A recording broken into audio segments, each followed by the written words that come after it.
But not tonight. The greater narcissist manipulates.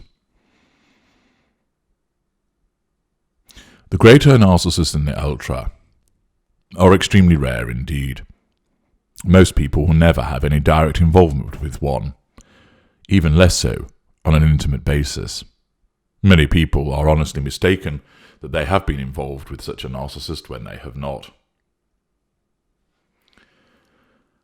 The greater narcissist and the ultra are distinguished by a number of factors from the lesser and mid-range narcissists. Much larger fuel matrices, generally far more successful, be it in terms of fame, wealth, political influence, commercial influence, business contacts. Of a high cognitive function, although mid-range and upper mid-range, and even sometimes an upper lesser, could be of an equivalent cognitive function. There is, of course, self-awareness and Machiavellian behaviours, and that is what primarily distinguishes the greater from all of the other, the greater and the ultra from all of the other narcissists, from the lesser and the mid-range. This distinction, born out of knowing what they do, and knowing how we revel in the puppeteering of other individuals, and that we know that we do it for the pursuit of the prime aims. In this instance, I will describe where a greater narcissist is manipulating two intimate partner secondary sources. There might not be an intimate partner primary source, or if there is, she is in devaluation. And it is often the case that given the lives that greater narcissists lead, they are away from home for periods of time, or they will have a plausible explanation as to why they would not be at home at this particular evening. And here, the greater narcissist, reveling in his game playing, and has the ability, energy, and resources to undertake this, is meting out a corrective devaluation against an intimate partner, secondary source, who has fallen foul of him, whilst benignly manipulating a different intimate partner, secondary source. If it is to be assumed that there is an intimate partner primary source on the scene who is in devaluation, both intimate partner secondary sources have the potential to replace that intimate partner primary source. The first one, who is to receive a corrective devaluation, and the second, who is to be treated in a benign way. Note a significant difference here. The greater narcissist intends to give the first IPSS a corrective devaluation. Ordinarily, where a corrective devaluation is given by a lesser or mid-range narcissist, it is an instinctive, knee-jerk response. It arises as a consequence of the relevant appliance threatening the control of that particular narcissist, so that the narcissism in effect says, "Our control is being threatened. You must now do something, Mr. Narcissist, against this appliance of a malign way to devalue them, to cause them to correct their behaviour so that the threat to your control is nullified." And that instruction is issued in the unconscious of the relevant narcissist. In this instance, whilst a greater narcissist can of course issue a corrective devaluation in the moment over a secondary or tertiary source for the purposes of asserting control, this example provides you with another distinction between the greater narcissist and the lesser and mid-range. Planning, and in effect, the ability to hold on to wounding or challenge, to use it at a later stage. In this scenario, the first intimate partner secondary source has done something, let us say a few days ago, to challenge the narcissist's sense of control. At that juncture, the narcissist will have asserted control perhaps in a benign way, utilising charm, because it was necessary to do so to preserve the facade in front of other people. A malign response could not be given. That, however, is not the end of the matter. In contrast to the lesser and the mid-range narcissists, the greater, in effect, files this away, makes a mental note of the transgression of this appliance, and basically does this. You threatened my control on Monday. I have now asserted control over you on the same day by being pleasant and charming. However, your transgression is not forgotten about. I am going to file it away, and I will strike later. With the greater narcissist or the ultra, no threat is issued. The threat is inherent with regard to the nature of that individual, that they have edge, that there is something dangerous about them. It is formed in the mind of the victim as the potential threat, rather than it being issued by the greater narcissist or ultra themselves. The potential for malicious retribution hangs heavy in the air at all times. It's there, waiting, and the victims come to recognize this, even though they do not know what they are dealing with. The information about the transgression is filed away, and in some instance, the greater narcissist or ultra could wait days, weeks, months, or even years before striking, in a manner whereby the victim is even unaware of where it might have come from, but the narcissist does not have that lack of awareness, knows full well why it is being done. And it is not only just a case of asserting control, but it is for the purposes of the ascertainment of revenge over the transgressing individual. A simple way of putting it would be for the appliance to make a sarcastic remark about the narcissist in front of people at dinner. The greater narcissist smiles, waving it away, apparently brushing it off, whilst inside the cogs turn, and the narcissist's mind says, I will ignore this for now. I will keep my facade in place. I will smile and ensure that there is no difficulty evidenced today. I will not spoil the dinner. And the greater or the ultra is able to do this as a consequence of the superior control that is held over the threat to control. However, at the same time, the greater narcissist of the ultra is thinking, noted, logged, and you will be punished. It might be later tonight, where that happens, behind closed doors. Or, as I mentioned, it could be weeks or months later, striking out of nowhere, and the victim may not even know that it was the narcissist that did it, but the narcissist will know what they have done. Accordingly, in this instance, the greater narcissist has suffered a transgression as a consequence of the behaviour of the first intimate partner secondary source, smoothed it over at the time, but made a note to punish them at a later juncture. Now, the punishment is going to be utilised.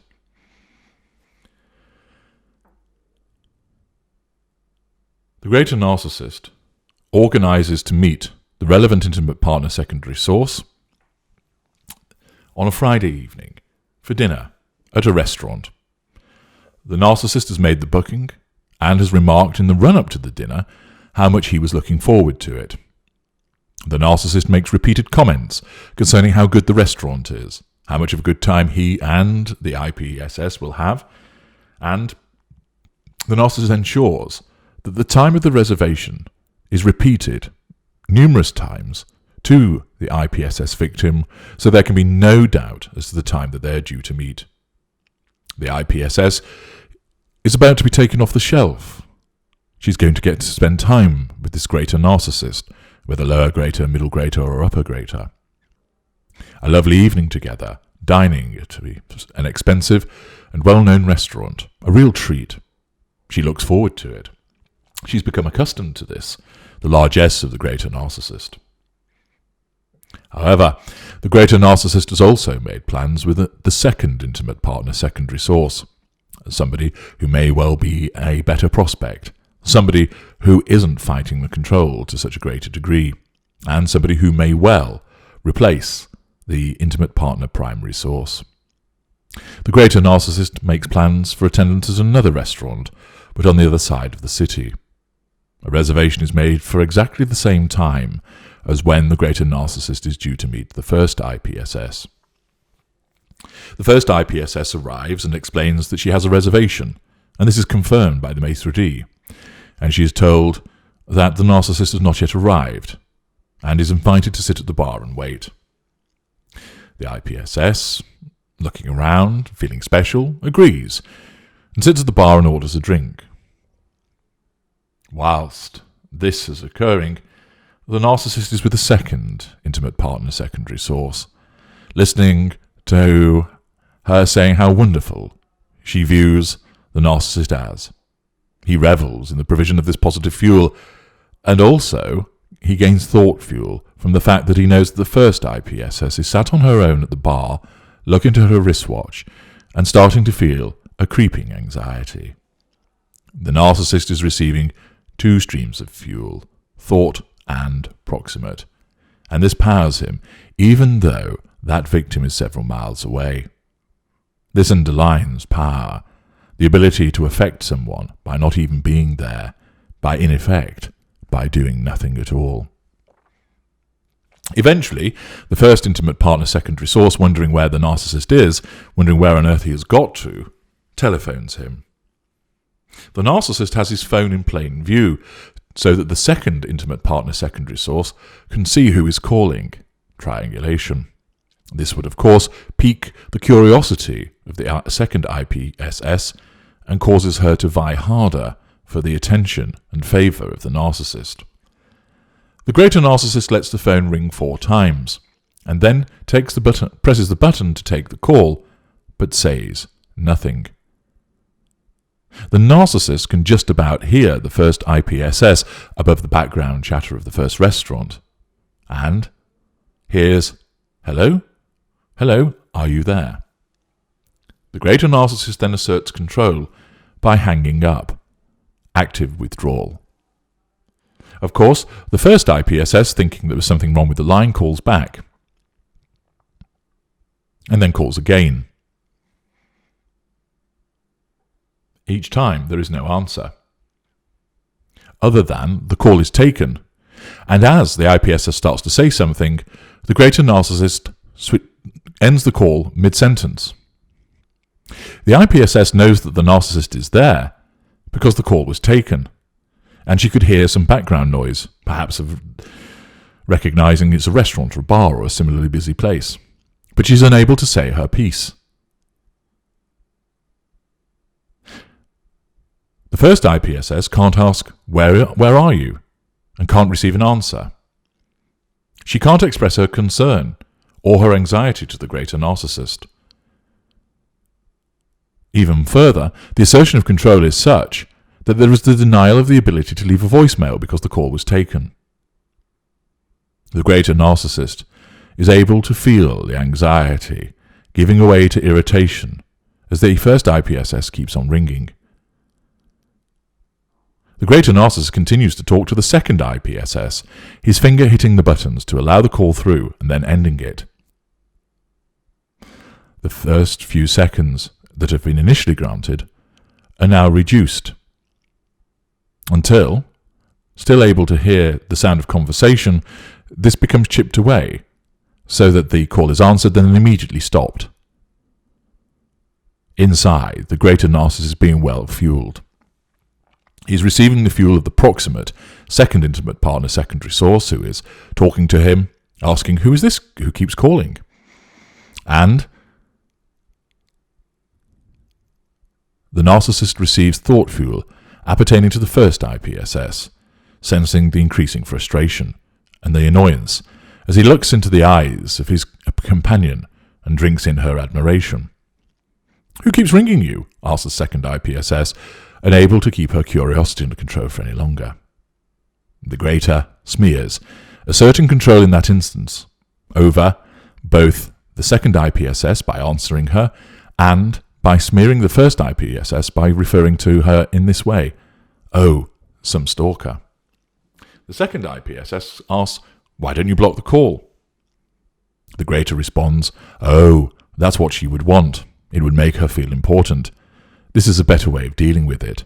Just ignore it. It's just my fingers doing the talking. It's plausible. It shows he wields power. The IPSS, the second one, finds this rather alluring.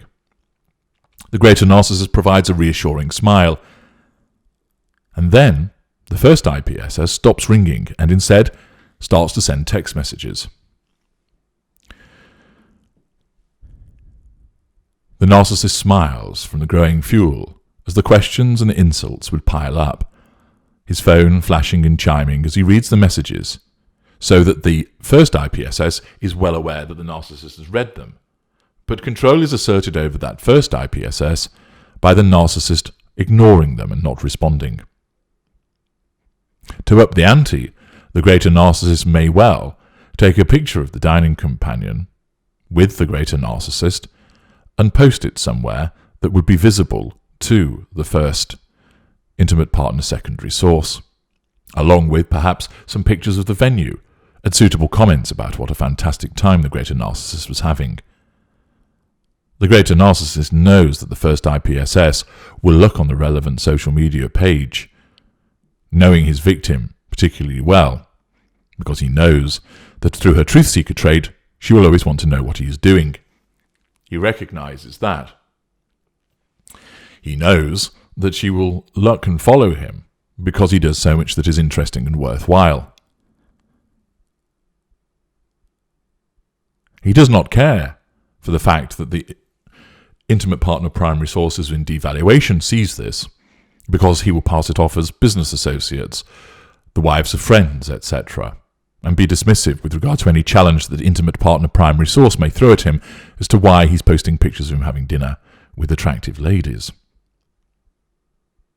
Again, that will have the ring of plausibility, because of the elevated social status that the greater narcissist occupies. As a consequence of trying to get those answers, the first intimate partner secondary source does indeed look at the social media to see the greater narcissist having a rare old time with a second IPSS. The greater narcissist envisages the tears of frustration that would soon fall. The advantage of this technique for the greater narcissist is that whilst the first IPSS is not physically proximate, but because of technology, she wasn't far away from the greater narcissist at all. All he had to do was speak, answer the message, or the queries that she began to send through private messages on Facebook or through Twitter. All the while, this provided fuel to the greater narcissist. And the greater narcissist was controlling that first intimate partner secondary source by triangulation, by smearing, by active withdrawal, obtaining proximate fuel from the messages, thought fuel from imagining the response and the frustration and the anger of that first IPSS, the fact of them having been stood up, the fact that they were so looking forward to an evening with the greater narcissist, and now it had been denied, not only denied, but that the greater narcissist was with somebody else. She has been punished. She has been punished without being hit, or spat upon, or kicked. She has been punished through a silent treatment, through being stood up and made a fool of, sitting at that bar all alone, dressed up, and nowhere to go. She's been labelled as a stalker in front of the second IPSS. Of course, at some juncture, in order to further assert control and to end the corrective devaluation, the narcissist contacts the first intimate partner secondary source, perhaps at the end of the evening or a day or two later, and comes back with charm and to demonstrate that it is not his fault by stating, "You got the day wrong. We're meant to be going out tonight." Or, "What are you causing such a fuss about? She's a client. Why do you always have to get so jealous of my work?" "I kept answering my phone, but there was nobody there. There must be a fault with your phone." "Yes, I read your messages. There's no need to be so insulting. But then, I've come to expect that of you, potty mouth, these days." The greater narcissist will use charm and plausibility, and in a simple interaction, he is juggling the two intimate partner secondary sources. Invariably, there will be more. And this is just a simple example of the way that an intimate partner secondary source of the greater narcissist is manipulated, one malignly, one benignly. That those various plates are kept spinning as the greater narcissist moves between them, attending to the harem in effect, all for the purposes of the attainment of the prime aims. A simple example, but a very effective one. One which utilizes calculation, the resource of the greater, the charm, and the planning. I'm H.G. Tudor. Thank you for listening.